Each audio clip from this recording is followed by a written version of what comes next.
Shahrukh Khan film fare award 13 अमदे Padma Shri award पीदुना इकाई खोमनख्रबा बॉलीवुड फिल्म इंडस्ट्री की मियामना ख्वाइदगी पामनरिबा एक्टर अमनी।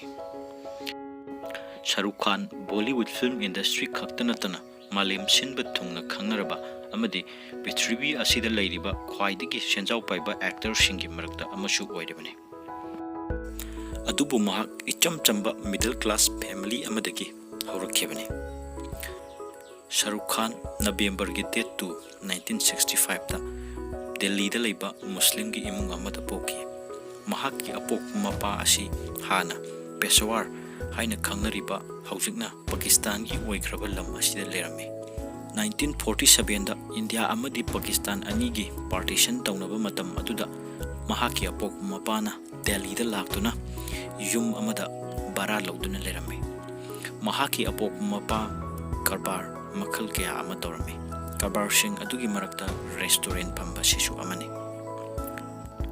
शाहरुख खान पिकलिंगैदगी हौना लाइक लाइसुदा थवाई यौरकपा खक्ता नतना साना खोनबगी लमदसु हैथोय सिंथोयरमे। शाहरुख खान स्कूल तमलिंगै मतमदा लाइक लाइसु अमदी साना खोनबगा मरी लेलना मखल कयागी अवार्ड मयाम अमसु फंगलमे। इनखलकपा मतमदा शाहरुख खान एक्टिंग बुसु यामना पामना हौरखे। महाकना सरू याखिबा स्टेज प्ले सिंगदा मतम अदुदा बॉलीवुड की सकनाइरबा एक्टर सिंह अमिताभ बच्चन, दिलीप कुमार न चिंबा एक्टर कया की मतौ तंबदा मानबगिदमक महाक की मरुप अमदी खंगना चानाबा सिंह महाकपु यामना थागतपिरमे।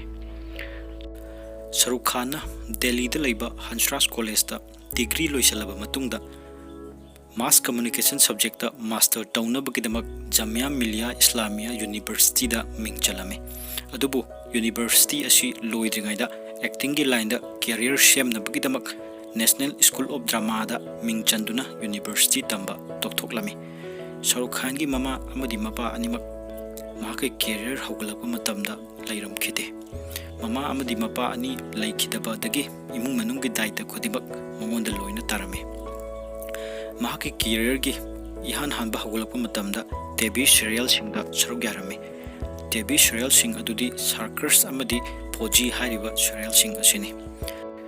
शाहरुख खान 1991 की नवंबर की तारीख 15 दा महाक नुसिनजबा नुपी गौरी खान गा लुहोंकी। शाहरुख खान महाके कैरियर की हौगलपा मतमदा मुंबई दा एक्टिंग लोइरबा मतुंगदा महाके मयुम दिल्ली ताना ट्रेन तोंदुना यामना तोइना चलमे। अमदी महाके कैरियर की इहान हानबा फिल्म हाइरगदी 1992 दा पुथोकिबा दीवाना हाइरिबा फिल्म असिनी। हाइरिबा फिल्म असिदा महाना लौखिबा रोल अदुबु इकाई खुमनबा उत्पोइना 1993 दा पांगथोकिबा फिल्म फेयर फेस्टिवल दा बेस्ट मेल डेब्यूट की अवार्ड फंखे। शाहरुख खान की कैरियर की ख्वाइदगी मरुओइबा फिल्म हाइरगदी DDLJ असिनी। हाइरिबा फिल्म असिना शाहरुख खान इचम चंबा एक्टर दगी सुपरस्टार ओहेनकी। DDLJ हाइरिबा फिल्म असिना ngasi इंडिया की बॉलीवुड की फिल्म सिंगदगी ख्वाइदगी सांगना थिएटर दा कापतुना लैबा फिल्म की रिकॉर्ड सु थमलेबने।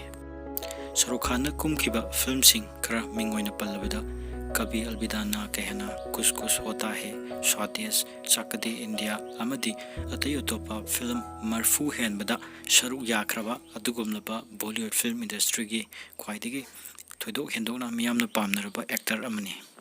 ngasi शाहरुख खान अमदी गौरी खान मचानुपा अनि अमदी मचानुपी अमा फंगजरे।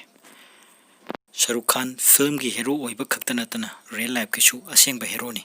महाकना लैता लाइरा तोला तारबा अंगांगसिंबु लाइक लाइसु तमहनबा अमदी तोला तारबा मियोय कया अमा अना लायंगना चिंगबदा मतेंग पांगले। असिगुमलबा कथोकपगा लोइलना मयामगी मतेंग पांगबा असिबु यूनेस्को ना खंगबिरदुना यूनेस्को पिरामिड कोनमार्नी अवार्ड असी पीदुना इकाई खुमनख्रबा बॉलीवुड की अहानबा एक्टर ने।